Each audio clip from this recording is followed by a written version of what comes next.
माझे लाडाचे भावसं तर बादशाह निघाला मम्मीला घेऊन.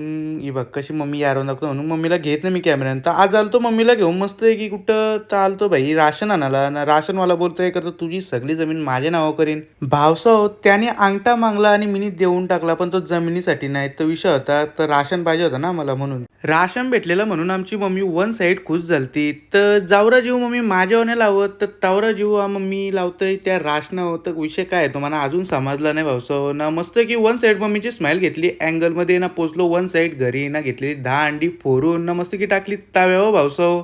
तावरम बिल्डिंगच्या गार्डन मध्ये बघतोय तर एवढं बादशाह पालणं लावून पण बाई ही पोरा यात दोरीवर झोकं घेत होती बाई. वन साईड परतील तेव्हा समजल. मस्त की लावलेली टीव्ही ना, घेतलेला 250 ग्राम राईस भावसो ना, अंडा ना मस्त की घेतलेला दणकवत प्री वर्कआउट मध्ये. One side pre workout meal दणकवली ना, करम भावासला घेऊन निघलेलो भाई जिमला आज ना. आज परत आलतो दर्शन दादाची जिमला. तर ही लोकेटेड आहे भाई नेऱ्याला ना भावसो. तर आज होता बादशाचा बॅकचा वर्कआउट ना, मस्त की लॅट पुल डाऊनची सुरुवात केली ती बॅक साठी. तर याचं 3 सेट दणकवलं ना, मस्त की गेलतो बायसेप मारायला. तर करम भाईला घेतलेला समोर सपोर्ट व ना, बायसेप पोला पण मस्त की 3 सेट मारलं ना. बघता का बादशाह प्रताप भाईच्या पाटणावर ज्या खुब्यान त्या खुब्यान आहे तर नुसता बाव आहे त्याच्या पाटणावर ना. भाई झालते आपली जिम ना. दर्शन दादा होता तर बसलेला, मग त्याला केला बाय ना. भाऊस आला घरी ना, मस्त की घेतलेला भाऊसाव जेवायला. आता जेवण होती भेलभाजी. तर भाऊसाव मी आमच्या घरी जेवतोय, तुम्ही तुमच्या घरी जावा. चला भाऊसाव भेटू उद्या. Good night.